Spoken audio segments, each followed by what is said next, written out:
Сайн байцгаана уу эрхэм хүндэт үзэгчдээ. Монгол телевиз терминал 1-ийн студиэс чөлөөт ярилцлагын 167 дахь дугаар үзэгч та бүхэнд студиэс өргөд бэлэн боллоо.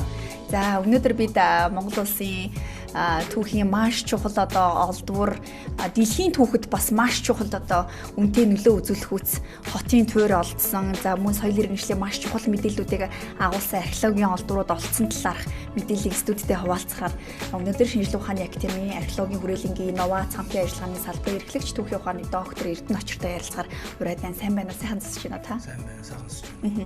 За тэгэхээр өнгөрсөн жилийн хувьд бол маш чухал олдвруудыг оллоо гэдэг мэдээлэл бол гарсан. За тэгээд энэ мэдээлэл дотор бас онцлох маш олон зүйлсүүд байсан. Тэгээд эдгээрийн талаар одоо хоёулаа дэлгэрэнгүй ярилцъя. Тэгээд ерөнхийдөө Монголын түүх бол дэлхийн түүх бол Монголын түүх гэж яригддаг шүү дээ. Дээрээс нь Монгол орн бол археологийн олдвруудын хувьд бүр диваж ингэж гадны экспертүүд үздэг юм байлээ. Тал хэрийн бүс нутагтай хүн ам сэрэг үргүү удам нутаг дэвсгэртэй учраас бас энэ олдврууд олон мянган жил, олон зуун жил маш сайн хадгалагдсан байдаг гэх мэтчлэн. Тэгэхээр манай улсаас олдож байгаа олдврууд бол зөвхөн монголчуудын төдийгүй хүн төрөлхтний түүхэнд их чухал ач холбогдолтой нөлөөтэй юм археологийн олдврууд олддог. За тэгээд өнгөрсөн жилийн тухайд бол бас маш онцгой нээлтүүд бас тодорхой болсон. Монголын эзэнт гүрний нийслэл хар хоруу мотоос ч бүр нарийн төлөвлөлттэй нууцлаг хотын туурийг бол малтлагаар илрүүлсэн. Гэхдээ үүнийг бол өмнө нь 19-р зууны сүүл үед тодорхой хэмжээгээр тэмдэглээд эхлүүлсэн байсан гэсэн нэг хэсэг судалгааны ажил нь бол огт хийгдэхгүй байсан гэж бид бүхэн ойлгож байгаа. Тэгээд 2017-18 оноос төслийн хүрээнд дахин малтлах хийж археологийн олдвруудыг нээлтруулсэн ийм мэдээлэлтэй байна. За энэ бол 14-р зууны үеийн дурсгал 20-30 мянга орчим нэг хүнтэй байсан болов уу гэж таамаглаж байгаа Хархуул хотын туурын талаар буюу бүр буддын шашны бас дурсгалтай, олдвруудтай, сүм хийдтэй ийм туурын талаар бас мэдээлэл өгөөч гэж өнөөдөр та бүхнийг урьсан юм аа. Тэгэхээр та хоёлаа ерөнхий мэдээлэлээ эндээс эхлэе. Яг өнгөрсөн 7-8 жилийн хугацаанд яг өөрийнхөө мэргэжлийн хүрээнд их чухал мэдээллүүдийг илрүүлсэн мөн бас мөрөөдлөө биелүүлсэн жилээсэн болов уу гэж бодож байна. За баярлалаа. За юуны өмнө таны хэлдэг бол үнэхээр зөв. Монгол бол археологийн диважин. За ялангуяа нүүдлийн соёл иргэншлийг хадгалсан. За Хятад говьоос өмнөхтэй Хятадын бүс нутаг. За байгаль нуур гэдэг харьцуулах юм бол энэ харьцангуй өндөрлөгт оршдог. За харьцангуй эрт засвар амьсгалтай. Ялангуяа археологийн олдвор дурсгал илүү сайн хадгалагдах цаг үеийн нөхцөл байдалтай. За манай Монгол улсын нутагт бол түүхийн үе үеийн төлөөлөх дэлхийд данстай олон дурсгал байна. За олон ч дурсгал ЮНЕСКОгийн дэлхийн соёлын өвд бүртгэгдээд явж байна. За удахгүй ноён уул, голмод, дуурлаг нарс гэх мэт өнөг язгууртны оршуулгын туршлууд маань кластер байдлаар дэлхийн соёлын өвд бүртгэгдэх гээд хариу ирсэн энэ 7 сард Бээжинд болох хурлаар ингээд аль биесээр шийдэгдэх. Яасан сайхан мэдээвэ. За миний хувьд бол 2017 оноос хойш Арангаан аймгийн Эрдэнэ мандал сумын нутагт орших Харуул хааны балгас эмээх эртний хотын тойр дээр судалгаа явуулж байна. За энэ судалгааг бол ер нь 19-р зууны сүүл үеэр бол Оросын судлаач Гэлменц, за хожим манай Ахмад археологч Орцрон гэх мэт судлаачд үзэж танилцж анх эрдэмчлэгний талаас нь тодорхойлт хийж тайлан тэмдэглэлтэй эвлүүлж байсан. За 1980-ад оны үеэс Сэротжо гэж Ахмад археологч, за Довдон Баяр, Намсран Сэротжо гэх мэт судлаачд маань хар хором хотыг малтгаа явуулсан. Харуул хааны балгасан дээр сорилын малтлах гүмх судалгаанууд бол хийж байсан. За энэ явцд бол хар хоромтой нэг цаг үед холбогдох, хар хоромын зарим барилгатай нэг цаг үед холбогдох ваар савны үлдэгдэл барилгын материалууд бол илэрч болж байсан. Хар хоромоос ердөө нэг 250 орчим километрийн зайтай байгаа шүү дээ. Баруун хойд зүг 250 км. За ингээд Сэротжого бол тайландаа тэмдэглэсэн байдаг. Хар хоромыг судлахын тулд Харуул хааны балгасыг судлах хэрэгтэй юм байна. Энэ бол хар хоромыг бодох юм бол харьцангуй сайн хадгалагдсан юм хот байна гэж үзсэн. За гэхдээ бол энэ Харуул хааны балгасан маань одоо багадаа 3 өөр цаг үед холбогдох боломжтой. За түүний нэг нь бол хар хором хотын зарим барилга байгууламжтай нэг цаг үед холбогдох боломжтой гэсэн тайлбар хийсэн байдаг. За ингээ үндсэндээ бол 15 дугаар зууны хот байх боломжтой гэ. За ингээ хэсэг хугацаанд бол харуул хааны балгасан дээр бол огт судалгаа явагдаагүй. Ер нь бол хот зүрний судалгаа бол энэ ч одоо шатаагаа сүйтгээд явцсан хот. За эндээс бол барагтаа одоо сенсацтай олдруулах нь бага тий. За дээр нь энэ том хотын судалгаа одоо нэг л орсон бол одоо бас тийм амархан одоо дуусахгүй тий. Маш олон жил үргэлжлэж ийж үр дүн гардаг. Тийм учраас бол ер нь судлаач тийм том хотын судалгаа руу орохоос жоохон зөрөгшөөдөг. За энэ ч утгаараа магадгүй одоо судалгаа огт хийгдэггүй олон жил явсан. За ингээ 2017 онд холбооны бүгд нэрт Герман улсын Бонних сургуулийн судлаачд манай археологи үргэлжлэнтэй бол олон жил хар хором орчим судалгаа хийж байгаа. Ян Бэмэн, Сузана Рихерт гээд судлаач нар бол харуул хааны балгас болон түүний орчимд хайгуул судалгаа хийх одоо 3 жилийн төслийг манай археологи үргэлжлэнтэй хамтарч хэрэгжүүлсэн. За ингээд энэ төслийг бол миний би Монгол талаас удирч ажилласан. За ингээд 3 жилийн хугацаанд бид нар бол хар хорол болон түүний орчим энэ болохоор ханын голын сав нутаг хангаан нурууны бүсд орно. За тэгээ хангаан нуруунда ханын гол маань бол одоо хамгийн экологийн тэнцвэр нь алдагдаагүй одоо хүртэл маш сайхан. За ялангуяа одоо тэр харуул хааны балгасыг байгуулсан тэр Эрдэнэ мандал сумаас 6 км газар урдаан их нуур гээд одоо шувуулсан маш том нууртай. За түүний хажуудалд шандны нуурууд гээд амны давстай нууртай. За хануун гол араар нуурсдаг. За хойдолтой хаан өндөр гээд одоо бурхан алд шиг бас тэгш өрөөтэй 2 сумын нутгийг дамсан том уул түүний үрт хаан өндрийн аршаа гэх мэтлэн одоо үнэхээр хот байгуулах бүхий л одоо нөхцөл бүрдсэн ийм стратегийн газар нутгийг сонгож харуул хааны балгасан эрт нутгийг байгуулсан байдаг. За тэгээ энд бол бид 40 км квадратл байд бол хайгуул судалгаа хийсэн. Хайгуул судалгаагаар анх удаа бид нар энэ хотыг барихад ашиглаж байсан одоо барилгын материал тоосго, дээврийн вар, палан энэ бүгдийг одоо шатааж байсан зуухыг анх удаа илрүүлж болсон 40 гаруй зуух ханын голын одоо эрг дагуу. За эндээс бол хоёрыг одоо малтан судалсан. Нэг нь бол маш сайн бүтэн одоо хадгалтай илэрч олдож байсан. Одоо энэ хотыг барьсан хөх тоосгыг шатааж байсан зуух. За дээр нь Бонних сургуулийн газар зүй хүрээлэнтэй хамтарч геомагнетикийн судалгаа хийсэн. За энд бол одоо машинаар чирээд явдаг одоо геомагнетикийн багж ашиглаж. За мөн одоо Германаас маш одоо үнэтэй гэл оруулж ирж тэр гээлний тусламжтай одоо өөрөөр хэлэх юм бол шатгуун гэсэн үг. Энэ машин маань ажилладаг. За тэгээд энэ процедур бол одоо хил гайл тий одоо татвар гээл одоо маш олон ажил болж энэ ажил хийсэн. За ингээд үндсэндээ бол энэ геомагнетик судалгааны үр дүнд бид нар бол одоо энэ харуул хааны балгасны ерөнхий дэвсгэр зургийг гаргасан.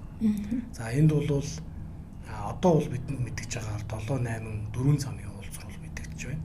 Тийм 4 замын уулзур. За маш одоо тэг шимтэй баригдсан. За энэ одоо уулзур гудамжийг дагсан одоо тэг шимтэй маш олон барилга байгууламжийн төр мэдэгдэж байна. За маш том одоо харьцангуй сондгой одоо нуурын ирэг дээр зориуд байгуулж барьсан гадуура өндөр одоо шороо хэрэмтэй нүсэр барилга байгууламжийн төр мэдэгдэж байна. За мөн хотын умард одоо хойморт хэсэгт нь бол тэг шинтэй бас одоо гадна талаараа маш том шороон талантай олон барилга байгууламж.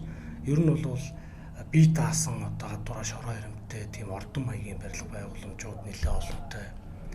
За одоо олон нийтийн талбай шээ 4 замын уулзур төр гэхэд л одоо барилга байгууламжтай. Үнэхээр ингээд энэ геомагнетикийн зургийг хараад бол бид хүн за энэ бол төлөвлөлтийн дагуу баригдсан хот байна. Хот байна. Энэ бол инженерийн төлөвлөлт явагдсан байна. Энэ дээр бол инженер ажилласан байна. За хотын захирагч байсан байна. За хотын оршин суугчдад газар олгосон байна. Тэр олгосон газар дээр одоо өөрсдийн барилга байгууламжаа барьсан байна. Гудамж руу хандсан одоо том магадгүй худалдааны төвч байдаг юм уу тий? Гудамж дагсан урт барилга байшингууд, гудамж руу хандсан хаалгатай одоо шорон хэрэм хашаанууд хэмжлэн энд бол үнэхээр одоо эдийн засгийн өсөр том юм явагдчихсан байна гэдэг бол харсан. За ингээд үндсэндээ бол энэ Германы төсөл бол маш үр дүнтэй 3 жилийн хугацаанд бид нар 17-аас 19 оны хооронд ажилласан. Тэг үнэхээр одоо олон талын үр дүн. За тэг олон улсын өндөрчтэй сэтгүүл бидний хамтарсан үйл маань хэвлэгдсэн. Ер нь бол одоо гадны дотны судлаачдын анхаарлыг бол их татж эхэлсэн. За ингээд үндсэндээ бол Германтай хамтарсан төсөл маань 19 онд дуусаад за 20 оноос бол одоо бид нар үнэхээр одоо энэ хэдийгээр Германууд бол ажиллах боломжгүй ч гэсэн бид нар өөрсдөө бол одоо энийг орхих одоо бас боломжгүй. Нэг л ийм сайн үр дүн гарсан учраас за ингээд боловсрол шинжилгээ ухааны яамнаас бид нар бол одоо тодорхой хэмжээний төсөв бичээд төсөв аваад за тухайн үед бол их амлан сайд ажиллаж байсан. За манай энэ харуулгааны балгасан төслийг бол одоо маш сайн дэмжсэн. За бид нар бол боловсролын ам санхүүжилттэй одоо яг тэр гол 4 замын уул зургийн хэсэгт матлах судалгаа явуулсан. За харуулгааны балгасын маань зөвхөн одоо тэр гол гудамжны өргөн гэтэл 18 м өргөнтэй маш том одоо төлөвлөлттэй хот. За яг 4 замын уул зургийн хэсэгт бол одоо магадгүй гонх тий. Нэг бол одоо 4 тийшээ нэвт гардаг асар хаалга маш одоо уран гоё чимэглэл хийцтэй тийм барилгын нурсан материалууд байсан. Бид нар бол матлах судалгаагаар бол олон мэдээллийг олж авсан. Инхэм болон сайд маань өөрөө бүр зорж очсон. Тэгээ газар дээр нь танилцаад одоо бүр та нар ч н одоо 3D-гээр хараад байна шүү дээ. Одоо миний харахгүй байгаа юм тий. Ингээ бид нөгөө тайлбарлаад ийм байна гэдэг юмгууд үнэхээр сонирхолтой санагдав.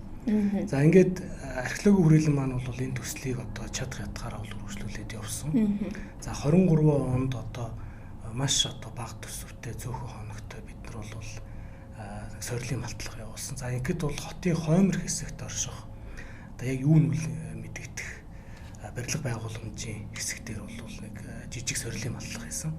За энэ малтлагын явцад бол одоо анх удаа гэж бараг хэлж болно. Тийм Монгол улсын нутаг дэвсгэрээс бурхны дүрийг одоо дүрсэлсэн барилгын материалыг бол бид нар олж илрүүлсэн. Аюуш бурхныг одоо тоолгод дүрслээд дээврийн нүр баарн дээр тэгээ гадна талаар нь бол одоо ногоон паалангаар пааландсан ийм гоё дээврийн чимэглэл малтлагын явцад бол илэрч олдсон. За мэдээж хэрэг бид нар бол тухайн үед одоо шууд тэр ямар бурхан бэ гэж тодорхойлж чадахгүй. За хамгийн түрүүнд Монголын бурхан шашны төв гандан тэгшлэн хийдийн эрдэм соёлын хүрээлэн гэж байдаг. За энэ хүрээлэнгийн эрдэмтнээр юм бичгийн дарга амгалан лам руу бид нар ярьсан. За амгалан лам бол одоо энтлийн судалгааг бол маш дэмждэг, өөрөө судлаач ийм хүн. За тэгээд өдөртөө ирсэн. 500 км газар тэгээд өдөртөө хурж ирээд маш их гайхаад баярлаа. Тэгээд энэ бол насан уртсагч аюуш бурхан байна. Тэгээд энэ үнэхээр гайхалтай ийм одоо маш сайн хийцтэй ийм барилгын материал дээр бурханыг дүрсэлсэн ийм одоо олдгүй штэ гээд.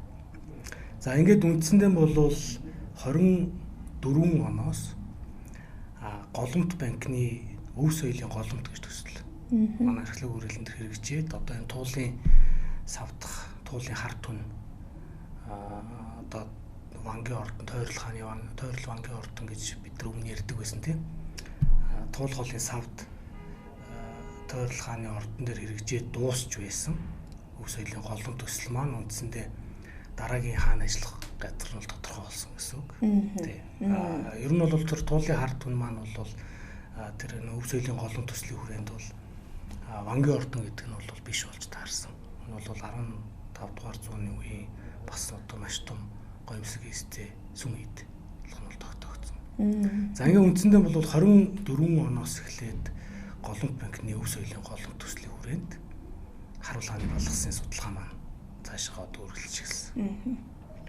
За маллах судалгааны үр дүнд бол бид нар одоо 34 багантай. За багтаа одоо 17-8 метрийн өндөртэй.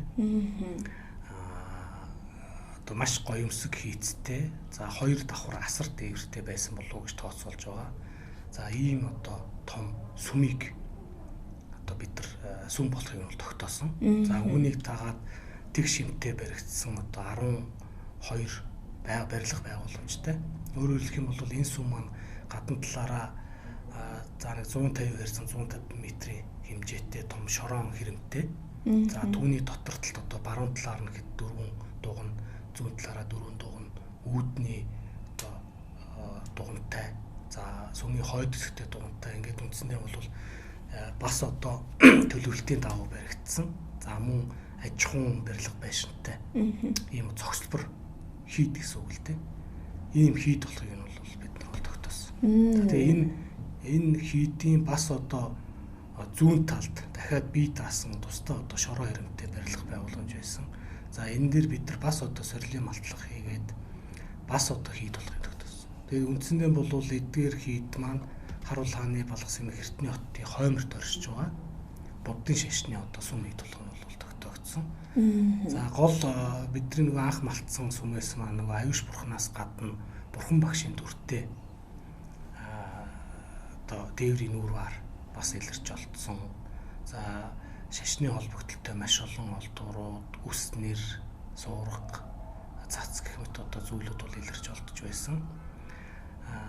За одоо энэ 25 онд бол бид нар бүр одоо Мөнх хааны үеийн алтан динар анхудаа илрүүлж олсон энэ сүмийн малтлагаас нурангийн дотроос өөрөөр хэлэх юм бол 13 дугаар зууны үеийн алтан зоос.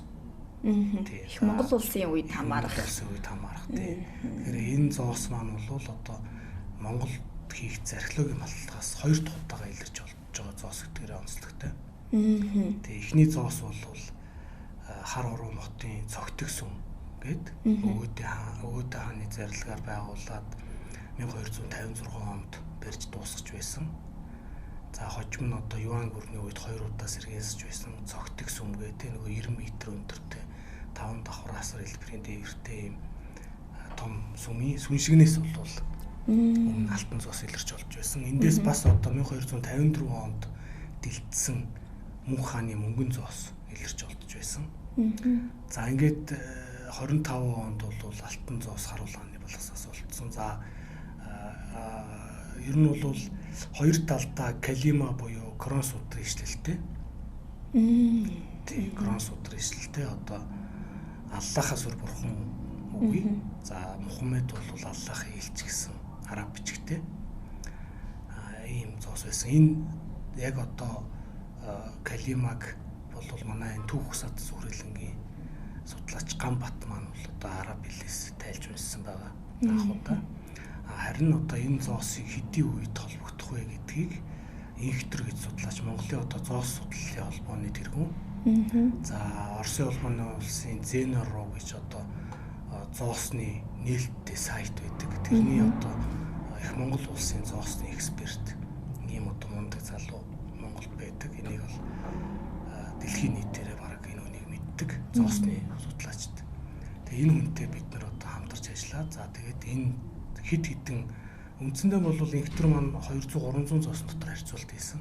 Эндээс бол 2-3 яг одоо манай зоостой адилхан нэг хэвийн зооснууд бол олдсон. За ингээ харьцуулсан судалгаагаар 1250-ад оны үед Бухар хотод дэлдсэн алтан зоос байна. Тэгэхээр үндсэндээ бол Мөнх хааны одоо хаанчлалын сүүлийн жилүүд холбогдох ийм алтан зоос. Үнэхээр гайхамшигтай юм аа тийм байгаа. Тэгээ энэ бол одоо үнэхээр сонин содон олдвор болж байгаа. Бид нар бол одоо бүтэц болон найрлах бүх талаас нь бол судалгаа хийсэн. Одоо 8 сард болох олон улсын монголч эрдэмтдийн хурал дээр энэ тухай бас танилцуулагдана. Тэг ингээд явж байгаа. За ер нь бол бид нар бас Япон улсад C14 буюу лабораторийн одоо дээшний судалгаа хийж онцлог тогтоосон. Үндсэндээ бол Японд хийсэн судалгаагаар 1225-аас 1274 гэсэн онцаг. Үндсэндээ одоо энэ хоёр оны хооронд энэ гэж тодорхойлогдох чинь тийм маань бол одоо хамаархан байна гэсэн маш одоо юм нарийн онцаг бол гарч байсан. Сүмийн хувьд бол үнэхээр өвөрмц хийцтэй. За газрын өнгөө хөрсөн дээр 1.5 метрийн өндөр одоо шорон суур дэлдэж тагтаршуулаад түүн дээр 34 багантай маш одоо гоё юмсэг сүмийг бол хийсэн байдаг. За мөн тэр 1.5 метр дэлдсэн шорон дэлдсэн суурнаас гадагшаага бас одоо 30 см өндөртэй 12 метрийн өргөнтэй маш том одоо бас суурийг дэлдэж одоо хүчтгэж тий одоо газар хөдлөлт юм уу нэг бол тэр хүмүүсийн одоо хөлнөөс бол суулт өгч юм янз бүрийн одоо юм байдлаас хүчтгэж хийсэн юм өндөг суурьтай. За эндээс бол маш олон одоо барилгын олдурууд за одоо дэлгэцэн тос зарим олдуруудыг үзүүлж байгаа тий. Олдурууд бол илэрч олдсон. Дав органик эдлүүд байна. За одоо махранц бурхан, шавар арслан гэх мэт одоо үнэхэрийн уран тансаг хийцтэй одоо паалнтсан. Тэгээ одоо паалнгийн технологи гэдэг бол тухайн үедээ бол дэвшилт технологи. Тэгээ энд бол үнэхэрийн олон одоо орны маш одоо өндөр чадaltaй урчууд ажилласан нь бол тодорхой байсан. Тэгээ үндсэндээ бол 13 дугаар зууны үед энд бол одоо маш том мега төсөл явагдсан. Маш том одоо хотыг байгуулсан. Энэ хот бол стратеги одоо түшиж ийм одоо эдийн засаг шашин соёлын том одоо хот байсан гэдэг нь бол тогтоогдсон.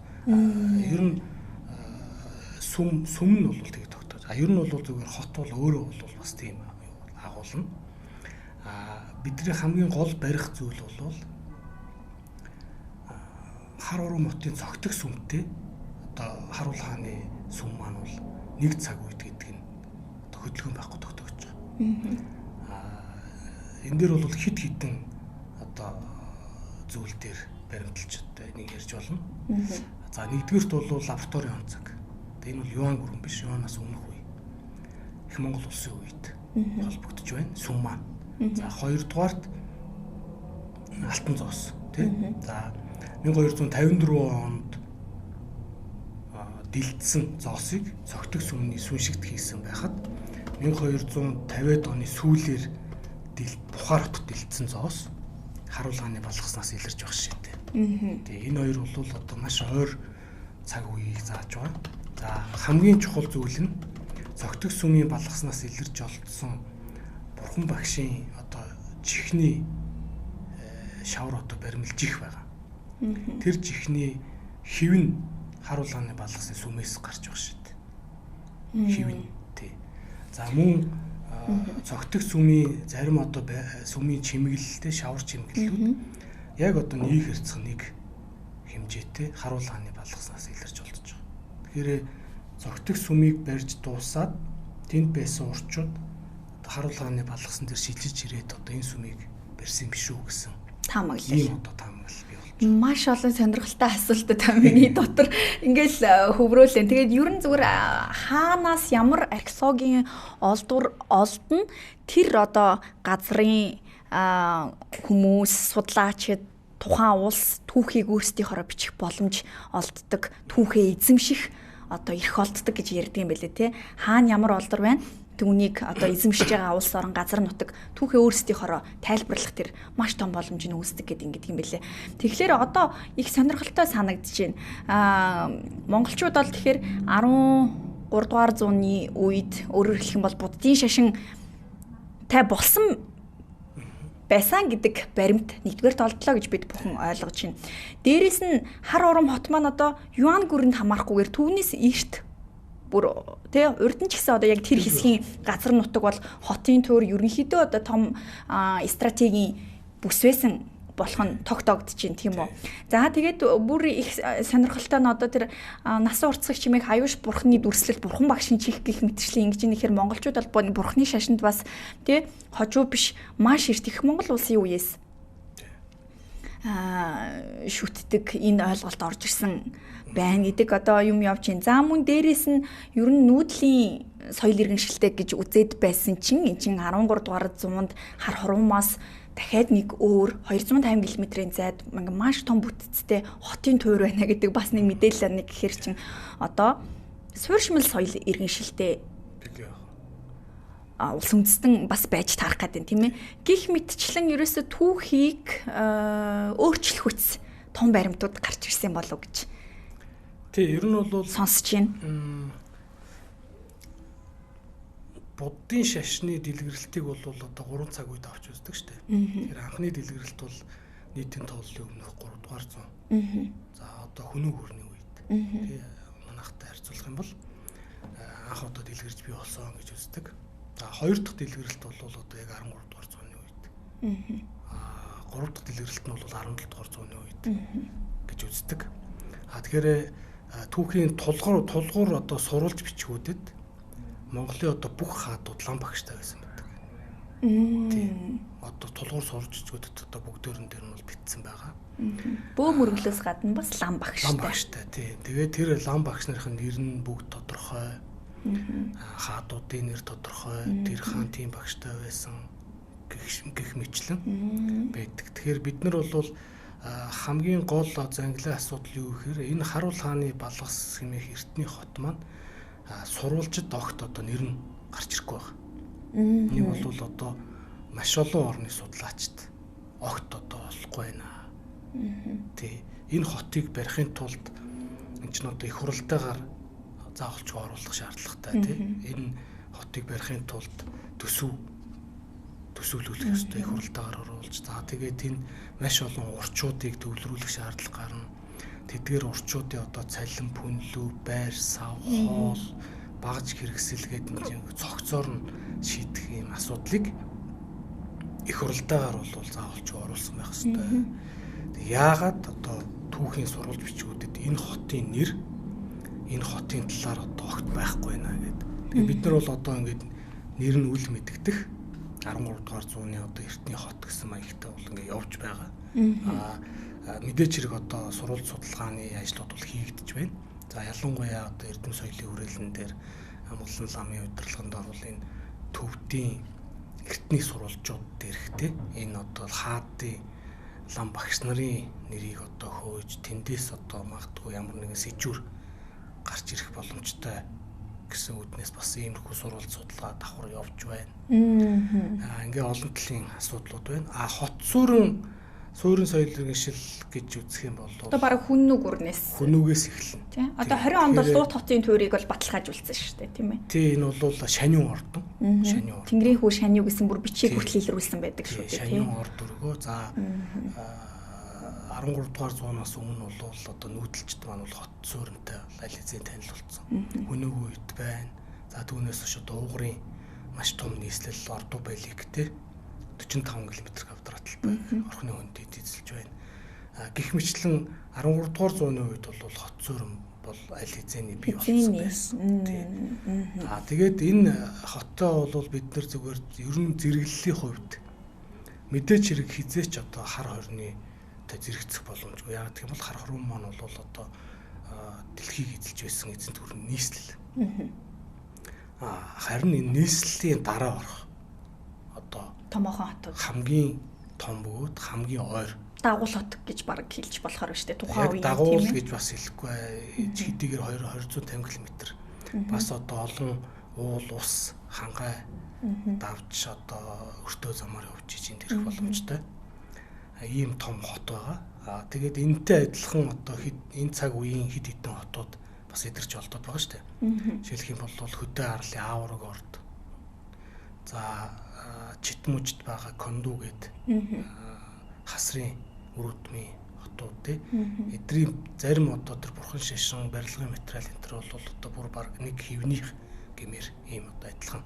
Жишээлх юм бол тэр Хархирагийн Конду хотын бас дээврийн одоо тэр Луутай бар гэдэг манай хар хулын зарим барилга байшингийн Луутай дээврийн бартай баг нэг хэвнийх. Бид нар бол Эрмитаж тошч бүр зориуд ингээд үзэж байсан. Гэх мэтлэн энэ үеийн хотууд байна. Хар хуран маань бол өөрөө мэдээч хэрэг 1220 он Чингис хааны зарилгаар тэнд бол ягаад өгөөдөө мөнхгүйгээ олон хаадыг дамжиж одоо байгуулагдсан. Одоо үнэхээр гайхамшигтай нүсэр том хот байсан. Тэгээд Юан гүрний үеэ дамжаад тэнд бас одоо сэргийн суралт хийгээд ингэж явж байсан байгаа. 2017 онд одоо яг төслийг эхлүүлж явах үед бас тодорхой хэмжээний нэг хүлээлт таамаглал байсан байж таарна тийм ээ. 1970-80 оны өдрөө судалгааны баримт бичгүүд ер нь өмнөх одоо эрдэмтдийн бичиж үлдээсэн тэмдэглэсэн зүйлсүүдээс ер нь 17 онд яг төслийг за эхлүүлье гэж байхад хүлээлт юу байсан бэ? Ерөнхийн нэг бас нэг таамаг мэдээж байгаа шүү дээ тий. Өмнө үлдсэн тэр баримт бичгүүдээс улбалаад. Тэгэхээр ер нь бол энэ хот суурны маллах судалгаа гэдэг бол ингээд одоо нэгсэндээ зүгээр өөрийн мэдлгүй маш том одоо далайруул орж байгаа гэсэн үг л дээ. Яг одоо хаанаас нь тий аль одоо зах шижүүрээс нь эхлэхээ мэдэхгүй. За ингээ ямар ч байсан Германы нөхдөд нийлээд одоо 40 км квадрат хайгуу судалгаа хийсэн.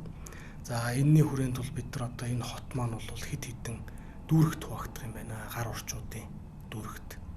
За тэндээс бол одоо Ингода гэдэг төмрийн бэлтгэц одоо түүхийд за одоо уран дарахны төмөр дөш гэх юм уу одоо маш олон түүр олдрууд илэрч олдож байсан. За мөн одоо хотын бас нилээдгүй хэсгийг нь атар газар хаглах одоо социализм үед төлөвлөлт одоо компанид ажилд бас одоо хотын маань нилээдгүй хэсэг нь өртсөн байдаг. Үндсэндээ бол Эрдэнэ мандал суманд 58 онд мал аж ахуйн машин станц байгуулагдаад анхад атар газар хагалсан гэж байгаа. Тэгээд энэ явцд бол тэр харуул хааны балгасны нилээдгүй энд өртсөн. Тэгээд тэр үед бол одоо баасан жүгээ тракторын жолооч настантай бол би бас хууч өрж байсан. Харуул хааны балгасны хажууд бид нар ч одоо газар хатаал атар газар хаглал тэгээд тэр үед бол одоо трактор хотоо бол нэг 26 см-ийн гүнд ордог юм байна л да. Тэгээд одоо маш том баар сав ингээд маш их юм бол гарч ирдэг байсан. 26 см-ийн гүнд. Тэгээд тэр чи одоо тракторын ухалтан дээр бол тэр идүүлгийн олдврууд бол гимтсэн, хугарцсан хэсэг-хэсгээрээ ингэж гарч ирэх нь шүү дээ. Тэгэхээр тэр үед бол бас өөрсдийн түүхийн өвөө өөрсдийн мэдлэг устгаж исэн тийм цаг үе яаж таарад байна тийм ээ. Тэгэл одоо жаахан томоохныг нь бид нар тэр балгас руу жоохон ойртуулаад хаяал ингээл явдаг байсан гэдэг. За тэгээд тэр чинь одоо ганцхан удаа хадахгүй шүү дээ. Маш олон жил хадсан тийм. Тэгээд нөгөө хотын маань одоо тэр хэрэм төөрмөр бол харагчлаа үлдсэн байдаг. За дээр нь одоо тэгэл тэр сум байгуулахад эндээс одоо маш их одоо чулуу шороо бол зөөсөн тий одоо тэр багны суур боржин маш олон боржин чулууд тэргээр чи ингээд одоо энэ тэмдгүү байж байгаа. Жишээ нь Эрдэнэ мандал сумын одоо хууч 10 жилийн сургуулийн үүднэхэд одоо харуулын 2 сайхан багны суур чулуу байж байгаа шээтэй. Тэрнээс цаашаа одоо өөр олон чулуун барилгын одоо хаана маш олон тэр чулуунууд орсон гэдгийг одоо бид нар бас сайн мэдгүй. Гэх мэтлэн одоо бас иймэрхүү цаг үеийг бол туулсан байдаг. Тэгээд одоо бол үндсэндээ бид нар одоо бас энэ сүмээс гадна одоо хэд хэдэн орд барилгын төр байгаа гэдгийг бол илрүүлсэн байгаа. Бие даасан тусдаа шороо хэрэмтэй. Одоо яг нар хангаа үр хангаа аймагуудын нутгийн орчимд уу? Биш. Тэр харуул хааны балгасан дээр. Тэгэхээр одоо язгуур угсаатан хүмүүс магадгүй те ингээд тусдаа бие даасан хэрэмтэй ордон барьж тэнд байсан хотын одоо хойд хэсгэр оршиж байсан гэдэг дүгнэлтэнд хүрч болно. Одоо бид нар бол яг зах цухаас чижүүрээс нь судалгаа хийгээд тодорхой одоо үр дүнгууд гаргаад явж байгаа. За ямар ч байсан энэ сүмийн малталгаа бол одоо ойрын үед бүрэн дуусгах ийм төлөвлөгөөтэй байгаа. Ер нь бол энэ ханын голын хөндий маань өөрөө одоо дэлхийд даастай олон археологийн дурсгалтай. Удалгүй энэ ханын голын хөндий бол одоо аялал жуулчлалын үндсэн зам болох ийм одоо ирээдүйтэй байгаа. Хамгийн одоо ойрхон гэхэд л хоргийн тогоо чулуутын хавцал, тэрхийн цагаан нуур тий одоо маш ойрхон байна. За түүнээс наашаага бол суман чулуут голын одоо хадны зураг гэж хангаан нурууны бүсэд байгаа маш том хадны зургийн төвлөрөл 40 км урт үргэлжилсэн. Одоо биднэрт мэдгэж байгаа шүү дээ. Ийм том хадны зургийн төвлөрөл байна. За ингээд наашаага явахаар хүрлийн үеийн одоо дэлхийд дээр байгаа хамгийн том хэрэгсүр байна. Энэ бол одоо хаад язгууртны хэрэгсүр байж таарна. 2000 гаруй дагуултай урт булгийн хэрэгсүр гэж. За түүний хажуу талдаа Жаргалантын амны буган хөшөө 30 гаруй буган хөшөө. Энэ буган хөшөө маань сая одоо 23 онд ЮНЕСКОгийн дэлхийн соёлын өвд бүртгэгдсэн. За ингээд дээшгээ яваад одоо уугрын үед хаадын маш том одоо ан ав болж байсныг бичиж үлдээсэн бичигт хангай гэж одоо гайхамшигтай бэхэн бичгийн дурсгал байна. Нэг өдөрт гэхэд 500 гаруй хангаа гэсэн. Тэгэхээр энэ бол одоо хаадын маш том одоо цэргийн сургуультын өгсөн. За ингээд харуул хааны балгас. За мөн одоо ханын голын хүндэд гол мод 2 гэж Хүнүүгийн язгууртны оршуулгын дурсгал байна. Эрдэнэбаатар одоо археологч юм алтан судалсан. За гол мод 1 гэж Хүнийн голын савд одоо Дордсүрэн за манай Эрүүл Эрдэнэ Гант тулга Эрдэнэбаатар гэдэг олон археологчдын ажилласан бас Хүнүүгийн язгууртны том дурсгал байна. Мөн Хайрхан сумын тэр одоо ханын гол Хүнийн голын бэлчир дээр Шивэт дулаан гэдэг одоо төргийн одоо үнэхээр сүрдмээр нүсэр том дахил тайлгын байгууламж байна. Ингээд энд бол одоо ямар ч жуулчин, ямар ч хүн очсон үнэхээр одоо тий вау гэмээр одоо ийм дурслууд байгаа байхгүй юу. Тэгээд дээр нь хамгийн гоё байгальтай. Жинхэнэ одоо тэр шууд дан амтан чуулсан нуур ус гол ихтэй хөвч хангай ийм одоо газар. Тэгээд одоо бол ерөнхийдөө бас Эрдэнэ мандал сум хорог төрхийн зам ингээд хоёрын хооронд сумал тавих ажил явагдаж байгаа юм байлаа. Ингээ үндсэндээ бол маш том одоо аялал жуулчлалын зам бий болох. Тийм учраас бид нар одоо нэн тэргуунд энэ археологийн гайхамшигтай дурсгалуудаа аялал жуулчд одоо бэлдэх шаардлага бий болж байгаа. Хэрвээ бид нар бэлдэхгүй бол жуулчд маань хурж ирээл дуртай газраараа дахин дуртай газраа хонно ийм асуудал үүснэ. Тэгэхээр одоо бид нар бол яаравчилж энд одоо нэг цэгээс за магадгүй одоо 200 300 км радиуст дурсгалын мэдээллийг авдаг. Одоо мэдээллийн төв барьдаг юм уу тий? Тодорхой одоо зарим гайхамшигтай дурсгал дээр одоо ил үзмэр музей байгуулдаг юм уу? Иймэрхүү маягаар улс одоо энэ ажлыг хийж хэрэгжүүлэх яам соёлын яам, аялал жуулчлалын яам тий? Ийм одоо зайлшгүй шаардлагууд бол бий болж байгаа. За тэгээд дээр нь одоо сум орон нутаг тухай бүрдээ аялал жуулчлалын одоо мастер төлөвлөгөөгөө хийгээд хаагураа яаж одоо төлөвлөлтөө баазууд нь хаана байх юм. Гэх мэтлэн ингээд яалч байхгүй нөгөө энэ том дурсгал маань одоо ийм юм руу татж оруулж байгаа байхгүй. Тэглэв яхав тий одоо жишээлбэл Хүннүү Түрэг уугар Монголын эзэнт гүрний түүхэн дурсгалууд бол бүрэн нээгдэггүй байгаа гэж үзэж штэ. Эндээс цаашаач маш олон археологийн олдрууд олдох магадлалтай, эдүлийн зүйлсийг бид олох магадлалтай гэж. Гэхдээ нөгөө талдаа хайрлаж хамгаалах, зөв хадгалах, түүхийг зөвөр бичих тэр ялангуяа гадны судлаачд болон жуулчид ирэхэд өөрсдийн тэр өвийг гинтэхгүй байх гэдэг одоо асуудал бол стратегийн бүр маш чухал асуудал болж байна. За нөгөө талдаа одоо амын яриагаар бас тонуулчид гэж яригддаг тийм ээ. Эдүлгийн зүйлсийг одоо хууль бусаар хил даавуулах үйлдэлүүд гэдэг ч юм уу иймэрхүү бас эрсдэлтэй зүйлс бол салбар дээр байгаа. Тэгэхээр яг энэ хүрээнд бас яаж ажиллавал ер нь зохилтой вэ? Одоо мэдээж бид бол нөгөө талдаа эдүлгийн зүйлс энэ түүхэн олдврууд бол гарч ирж байгаа нь бөгөөд цаашдаа гарч ирэх цаг хугацааны асуудал бол чинь хамгаалалт дээр одоо яаж ажиллавал цохилтой юм болоо. Тийм тэгэхээр ер нь бол манай археологийн зүгээс баримталж байгаа бодлого бол бид нар тодорхой хэмжээнд судлах ёстой. Археологийн дурсгалыг. Гэхдээ энэ удаадаа бол бүгдийг нь судлах биш. Зөвхөн тэндээс одоо тухайн дурсгалын хамаарх онцаг одоо ямар зориулттай, ямар хүч хөлбөтөлтэй энэ төлөв мэдээлэл нэх. Хамгийн нэг нөмрийн асуудал ерөөсөө л хадгалж хамгаалах. Яагаад гэх юм бол дахиад цаашаага 50 жил, 100 жилийн дараа өшөө технологи өөрчлөгдөн тий. өнөөдөр бидний судалж чадахгүй байгааг 50 жилийн дараа шал өөр одоо технологиор судалдаг болно. Тийм учраас бүгдийг нь судлах нь бол нэг нөмрийн асуудал биш. Хамгийн гол нь хадгалж авч үлдэх нь бол хамгийн чухал асуудал тий. 10-аад оноос за тухайн үед бол одоо элбэгдэрж ерөнхийлөгчийн бас урайлгаж явж байсан. За манай археолог үргэлэн актив цэвэнд орж тухайн үед хүрээлэн захирлаар ажиллаж байсан. Удирдлагын дор одоо цагдаагийн байгууллагуудаа бид нар одоо маш олон удаа хурал зөвлөгөөнийг зохион байгуулж байсан.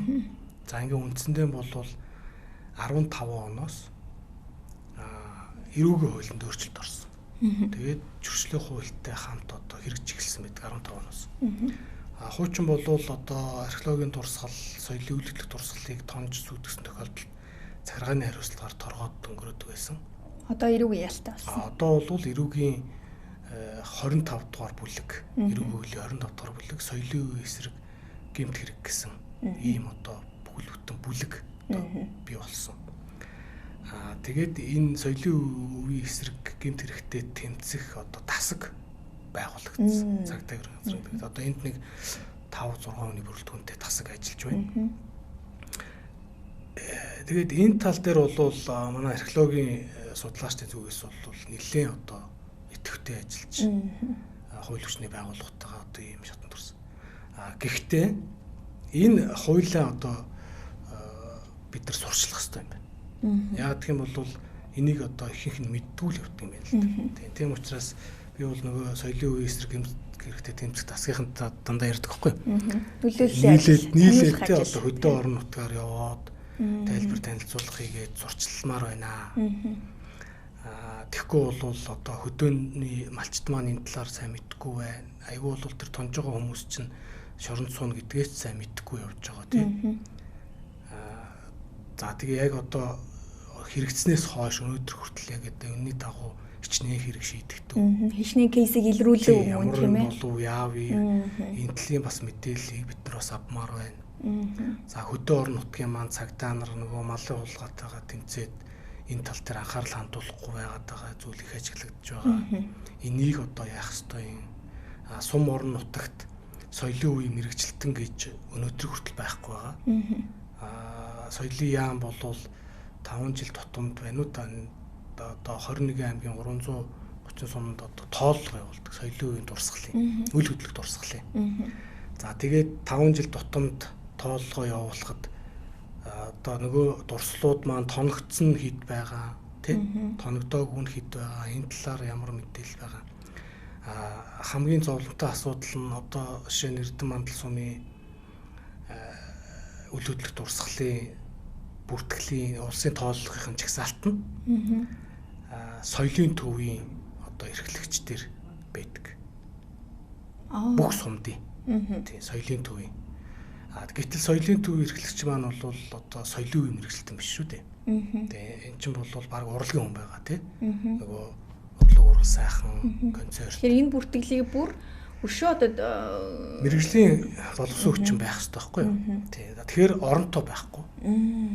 За гэтэл нөгөө ихэнх сумн дээр одоо нөгөө соёлын төвийн эрхлэгч ажилтнууд маань бол одоо хэрэгсүүр гэж юу юм, булш гэж юу юм, хот гэж юугаач яриад байгаа тийм. Одоо энэ 20 дурсгал байна, энэ хаанч байгаа. Одоо өнөө шин юу болж байгаа? Тоноод аваад явж байгаа юм уу? За одоо өөрөөр хэлэх юм бол өстой дүүрэн алттаа авдраа амсрыг нээчээд цаатлынхаа өрөөнд ороод унтж байгаатай адилхан л одоо нөхцөл байдалтай байна шүү дээ. Мэргэжлийн бус хүмүүст ингээ хүчээр одоо хариуцуулаад. За зарим одоо сайн сум байна л да. Одоо эзэнжүүлээд ойр хавийнхын айлуудтай гэрээ байгуулад одоо урал будаагаар хангаад ингээд харуул болгоод хашаа хамгаалт хийгээд явж байгаа юм шиг юм байна. Тэгээ миний бодлоор бол энэ сум болгонд одоо соёлын үе мэрэгчлэлтэн археолог суурьтай. Тэгээ түүх археолог суурьтай соёлын үе мэрэгчлэлтэн байх ёстой. Энэ хүмүүс нь магадгүй одоо бүр энэ соёлын яамнаас босоо удирдлагатаач байдаг юм уу тий. За тэгээд энэ одоо тухайн сумын нутаг дэвсгэрт байгаа бүхий л түүх соёлын дурсгалыг одоо бүртгээд судлаад баримтжуулаад ингээд явж байдаг тий хадгалаад хамгаалаад хайсаа хийгээд сум орнуудад иргэдийн хуралдаа мэдүүлээд ингээд явж байдаг баймаар байгаа. За ингийн тулд одоо үнэхээр шаардлагатай болвол одоо мөстэрч байдаг юм уу, шүтистэрч байдаг юм уу, бистэрч байдаг юм уу, археолог түүх суурьтай соёлын үеийн мэргэжилтний хөтөлбөр шинээр бакалаврын хөтөлбөр одоо боловсруулъя л да тийм биз дээ.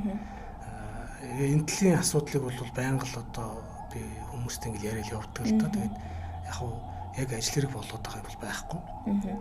Ингээл нэг мэтгэд л одоо 5 жил 10 жил тэгээд энэ хооронд маш их дурсгалууд томуустын гаргалд орж байна. Саяхан гэхэд л ерөөсөө Аранга аймгийн Эрдэнэ мандал хайрхан сумын загт байгаа гол модныг буулсан дээр дахиад томолжд орчлоо. Ерөөсөө жилийн өмнөхөн тагнуулын байгууллага тэндээс томлолцдог барьсан.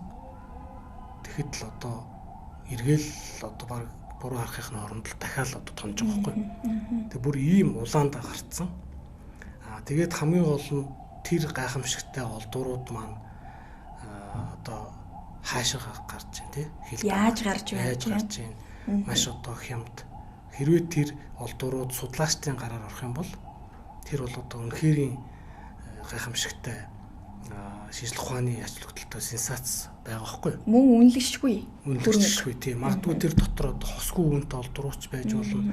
За хосгүй үнэт биш юм аа гэхэд тухайн үеийнхаа маш олон мэдээллийг агуулсан олдур байж болно шүү дээ. Түүх бичих боломжийг бас байхгүй болгож байна тийм ээ. Тэгэхэд тэр олдрууд маань одоо тонуучдын гараар одоо гадагшаа гараад хожим нь тэр орныхоо нэрээр дэлхийд гарч ирж байгаа байхгүй юу? Шинэ одоо хят руу гараад дараа нь одоо 13 дугаар зууны нөгөө нэг сайхан алтан мөнгөн олдурууд чинь хятадын нутгаас олдсон. Тухайн улсын түүхэд хамаарат л ингэж явах нь шүү дээ. Тэгээд нөгөө гайхан юуны одоо эртний эдлэлийн 8-ачдынхаа гараар ороод за ингээд зарим нь бол одоо дэлхийн гайгүй музейд очиж байгаа. Гэхдээ л нөгөө Монголын нэрээр биш тавигдаад явж байгаа. Тийм учраас энэ тонуулчд гэдэг бол одоо бүр нэг номерын соёлын үеийн устгал явуулж байгаа. Энэ бол үнэхээр сүрэл. Маш том аюул занал хэлээд байна тийм ээ. Энэ бол маш олон жил яригдж байгаа ч бас төдийлөн одоо хүчрэхгүй байгаа юм асуудлын нэг бол ялцчих юм байна.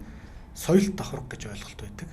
Өөрөөр хэлэх юм бол одоо хот зөөрөн ч юм уу булш муухан дээр тухайн үеийн мэдээллийг агуулсан одоо хөрс эхэлж байгаа. Тий.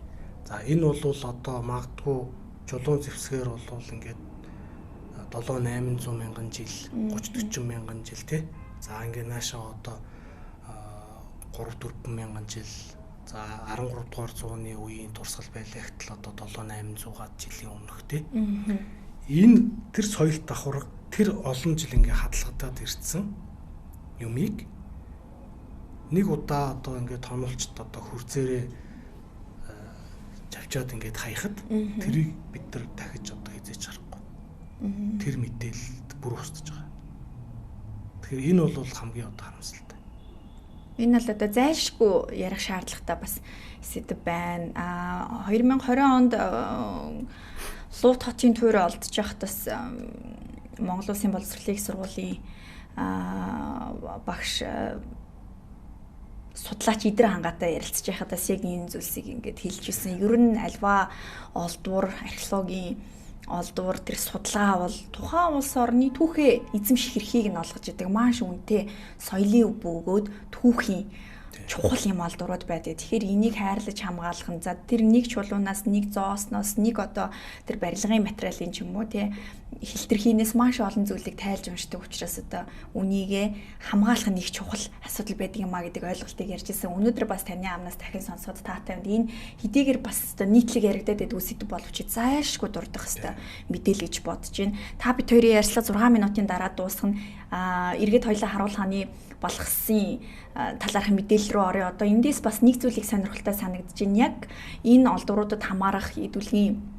зүйлсүүд гарч ирсэн баримтууд Монгол улсын талаарх, Монголын талаарх ямар цоо шин баримтыг дэлхийн нийтэд ил болгож байгаа вэ? Аль эсвэл буруугаар бичигдсэн байсан түүхийг залруулах ч юм уу тийм боломжийг бас олгож байгаа юу?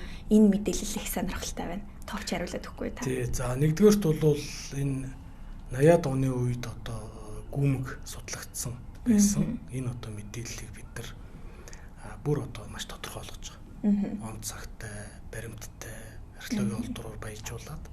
За тэгээ энэ бол хамгийн ихний ээлжинд яг одоо хар хорон хоттой түүний цогтөг сүмтэй нэг цаг үед холбогдох маш том хотын төр энэ хар хороноос холгүй оршиж байна. Тэгээ энэ дээр бол одоо энэ талын судлаачдын анхаарлын төвд орцсон. Одоо бидний судалгааг бол маш анхааралтай ажиглаад ингэж явж байгаа. За бид нар бол олон улсын эрдэмшигний хурал зөвлөгөөнд бол хангалттай мэдээлэл бол өгч байгаа. Тий. Тэгээ энэ судалгаа бол цаашаага нэлийн бас гүнзгийрнэ.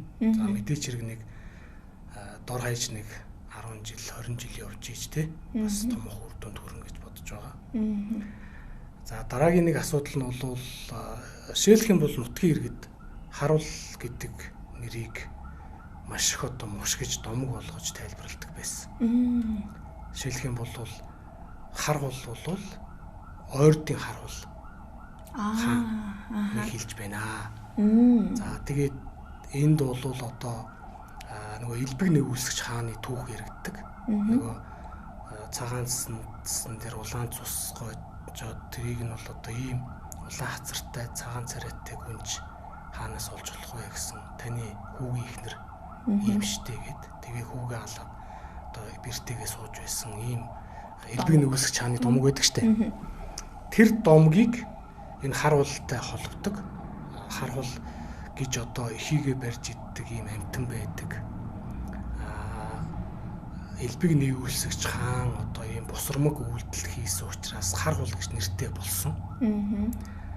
Тэгээд одоо энэ хүнийг тэр их нэртэй цаазаар аваад тэг хүн чулуу болсон юм аа гэд.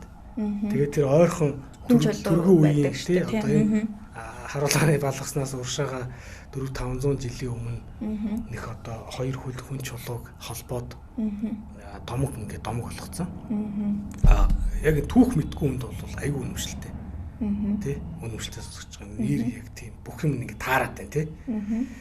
Гэтэл эн чинь бол ингээд бүр ямар ч уялдаагүй юмнууд ингээ хооронд нь холиод ярьчих. Цаг хугацааны хувьд ч гэсэн тэгээд би бол ингээд сурвалжийн мэдээ тулгуур сурвалж төөгөөд ингээд үзэхэд бол элбэг нэгүүлсэгч хааныг хар хул гэж нэрлэж исэн тохиолдол нэгч байхгүй. Тий. За хар хул гэж Монголын түүхэнд хоёр хар хул байна. Нэг нь одоо тэр ойрдын хар хул. За энэ хар хул бол энэ дундад Азаар хөвшлэн одоо үйл ажиллагааны явуулж байсан. Ер нь бол энэ Монголын төгсгөр бол орж ирж байгаагүй юм хүн байхгүй юу? Алтан уургийн одоо Батмөх Даяа хааны одоо Мянган харуул гэж ноён байна. Энэ хүн бол одоо тэр баруун Монголыг захирч байсан Ашгаа мэрэгэн Хунтайж гэдгийг үр удам ийм одоо хүн байдаг. Тэгээд дахиад хоёр хүн харуул гэж нэртэй. Тэгээд шаруу илтж харуул, ангаа хасагт харуул гээд. Тэгээд энэ алтан уургийн Мянган харуулын хархуул ноёны эзэмшилд байж байгаад хожим тий. Тэгээд сүүлчийн одоо эзэн ноёныхоо нэрийг авч үлдсэн ийм одоо түүхэн дурсгал байх боломжтой. Нэг хөдөөгийн берлогоо хүртэл одоо энэ Мянган харуулыг хэлж байгаа яаж магадгүй шүү гэж одоо бич тэмдэглэсэн байдаг. Би бол энэ тал дээр нь зохистой. Гэх мэтчлэн одоо эхлээд бол баг би ч одоо тий нэрээ тийм болов гэлэн. Тэгээ ингээд яг хөөгд ирэхээр зэрэг үнэхээр ингээд мушгсан. За ингээд гадна дотны хүмүүс ирэхэд одоо шал буруу юм ярьдаг тий буруу ойлголт өгдөг. Нөгөөдөл нь нөгөөтгийг цааш нь одоо хэдэн хүнд дахиад буруу ярьдаг ийм юм байсныг нь бол залруулад тэгээд 2025 онд Эрдэнэ мандал сумын 100 жилийн явуулсан. Би энэ сумын номыг нь одоо бичлэлсэн 100 жилийн ном. Тэгээд энэ номон дээр бол би энэ талаар одоо маш тодорхой тайлбар хийгээд ингээ үндсэндээ бол одоо дорн нутгийн ард иргэд эртний түүхээ судалдаг сонирхдаг одоо хэн бүхэн энэ талаар одоо зөв зөвтэй мэдээлэл авах боломжийг өгчээ. Тэгэхээр тэр баримт сэлт бол хоошид хадгалагдаад тэнд үлдээд тэмдэглэгдээд явж байгаа нь бол өндөр ач холбогдолтой гэж үзэж штэ. Өөрөөр хэлэх юм бол Эрдэнэ мандал сумын дотоод дэвсгэр дээрээс ийм чухал олдрууд олдож байна. Гэхдээ түүнтэй холбогдох шинжлэх ухааны нотлохоотой баримтыг бичиж үлдээнэ гэдэг бол тухайн нутгийн ард иргэд хоошлоод үлдэх тэр үр хүүхдүүдэд уламжлагдах тэр мэдээлэл бол одоо зөвөр бичигдсэн нэг илрэл юм уу гэж тийм ээ. За танд маш их талархлаа. Энэ одоо том мэдээллийн бүр өчүүхэн жижиг хэсгийг л одоо бид бүхэн нэг цагийн дотор багтааж ярьж байна тийм ээ. Энэ бол одоо хэдэн 10 жил, хэдэн 100 жилээр одоо яригдсан ч хүрэлцэхгүй хэмжээний хүн төрөлхтний түүхийг агуулсан маш юм том бөгөөд чухал одоо утга агуулгыг бүхий мэдээлэл байлаа. За тэгээд ямар тач та бүхэнд 2025 онд одоо энэ судалгааныхаа үр дүнг танилцуулаад олон улсын эрдэм шинжилгээний хурлуудад илтгэл бөгөөд мөн эрдэм шинжилгээний өгүүллүүд хэвлүүлээд дэлхийн нийтэд Монголын түүхийн шинэ олдвор, шинэ баримтсалтуудыг танилцуулсан явдалд талархал илэрхийлье. Тэгээд та бүхний цаашдын ажилд амжилт хүсье. За баярлалаа. Та бүхэнд бас ажлын амжилт хүсье. Тэгээд энэ харуулгааны балгасны малтах судалгааг дэмжиж байнга одоо сэтгэл санааны дэмжлэг, эд материалын дэмжлэг үзүүлдэг Эрдэнэ мандал сумын үе үеийн удирдлагууд. За их хурлын гишүүн, Монгол төрийн 5 сайдын албыг хашиж байсан дэндвийн тэрэгч тавг ахта. За мөн одоо археологи хүрээлэнгийн удирдлагууд, одоо их хамгаалсан сайдтай мөн голомт банкны өв соёлын голомт төслийг хэрэгжүүлж байгаа төслийн хамт олондоо талархал илэрхийлж ажил амжилт хүсье. За тэгээд дээр нь манай археологи хүрээлэн одоо жилд соёлын яамны зөвшөөрөлтөй нэг 60 орчим археологийн экспедиц Монгол улсын нутаг дэвсгэрээр явуулдаг. За тэрийг дараа оны эхний үйлрэлд бид нар ийм сэтгүүл болгож үр дүнг нь хэвлэдэг.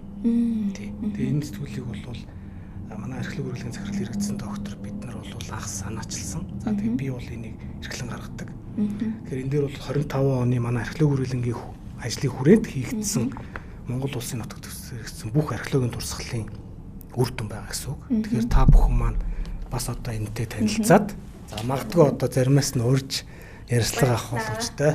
За маш чухал сайхан баримтыг сэтгүүл болгон гаргасан байна. Тэгээд энэ сэтгүүлийг бас олон хүмүүс олж уншаасаа гэж бодож байна. Энийг хаанаас судалдаж авч болох вэ? Энэ онлайнаар одоо жишээ нь манай археологи хүрээлэнгийн веб хуудас руу ороод татаж авч болно. Үнгүү татаж авна. Энэ борлуулагддаг сэтгүүл. За маш их баярлалаа танд. За үзэгчдээ бид өнөөдөр шинжлэх ухааны академийн археологийн хүрээлэнгийн инновац хамтын ажиллагааны салбарын эрхлэгч түүхийн ухааны доктор Эрдэнэ очиртой ярилцлаа. Тэр дундаа өнөөдөр бид Харуул хааны балгасын судалгаа, түүнтэй холбогдох соёлын дурсгалт, түүхэн олдврууд, археологийн малтлагын талаар, за мөн цаашдын ач холбогдол, хадгалалт хамгааллын талаар нэг цагийн турш багтаан ярих гэж хичээлээ. Энэ ярилцлага Монгол телевиз болон Терминал нэгт гэсэн пэйжүүд дээр хадгалагдана. За мөн YouTube хуудсанд ороод чөлөөт ярилцлага гэж бичингүүд 167 дахь ярилцлагаар YouTube хуудсанд байрших болно. Эх 7 хоногт иргэн олзъя. Баяртай үзэгчтэй. Баярлалаа танд.